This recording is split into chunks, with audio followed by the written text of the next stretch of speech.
Introduction, Obsessions, Compulsions and the 4-Step Self-Treatment Method। किताब शुरुआत में ओसीडी को केवल कुछ अजीब आदतों या ज्यादा सोचने की समस्या नहीं मानती।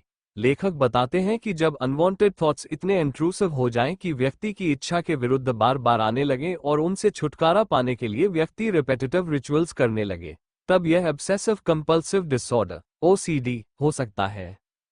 ऑब्सेशन क्या है? किताब के अनुसार ऑब्सेशन ऐसा अनचाहा, परेशान करने वाला थॉट या मेंटल इमेज है जो बार बार दिमाग में घुसता है और व्यक्ति उसे नहीं चाहता।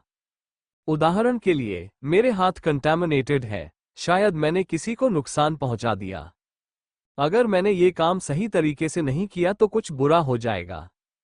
कोई वायलेंट, सेक्सुअल या रिलीजियस इंट्रूसिव थॉट। महत्वपूर्ण बात यह है कि सिर्फ किसी चीज के बारे में बहुत सोचना ऑब्सेशन नहीं है। ऑब्सेशन में थॉट अनवांटेड और डिस्ट्रेसिंग होता है और व्यक्ति उससे छुटकारा पाना चाहता है। ब्रेन लॉक क्या है? यह इस किताब की सबसे महत्वपूर्ण अवधारणाओं में से एक है।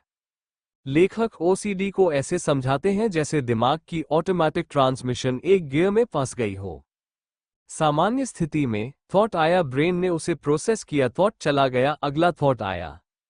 लेकिन ओसीडी में थॉट आया, ब्रेन उसे छोड़ नहीं पा रहा, वही फीलिंग बार बार लौटती है, व्यक्ति उसे न्यूट्रलाइज करने के लिए कंपल्शन करता है। लेखक इसी फंस जाने को ब्रेन लॉक कहते हैं।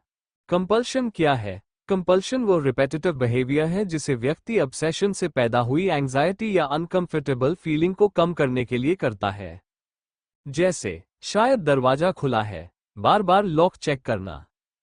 शायद कंटैमिनेशन है, बार बार हाथ धोना। शायद मैंने किसी को नुकसान पहुंचाया। बार बार मेंटली रिव्यू करना या रीअश्योरेंस लेना।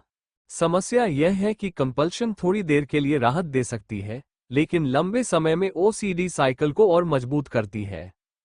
ओसीडी के अलग अलग रूप किताब contamination, symmetry, order, hoarding, sexual thoughts, repeating, religious obsessions, aggressive thoughts, checking, reassurance, counting और मेंटल रिचुअल्स जैसे कई पैटर्न्स बताती है।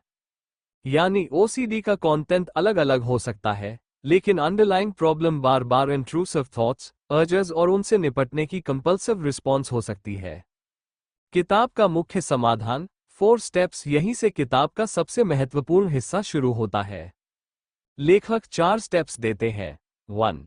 रिलेबल, पहचानो, यह वास्तविक आवश्यकता नहीं है, ये ओसीडी का ऑब्सेशन, कंपल्सिव अर्ज है। 2. REATTRIBUT, कारण समझो, यह मुझे इतना परेशान क्यों कर रहा है, क्योंकि यह ओसीडी की फॉल्स मैसेज है। 3. रीफोकस, ध्यान मोड़ो, ओसीडी के कहे अनुसार एक्शन करने के बजाय अपना ध्यान किसी कंस्ट्रक्टिव एक्टिविटी पर लगाओ।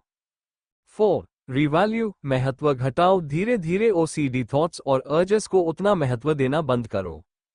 चारों स्टेप्स एक साथ कैसे काम करते हैं, इसे किताब के मॉडल की तरह ऐसे समझ सकते हैं। ओसीडी थॉट, अर्ज आया, रिलेबल, ये ओसीडी है। REATTRIBUT, यह मेरे दिमाग की फॉल्स मैसेज है।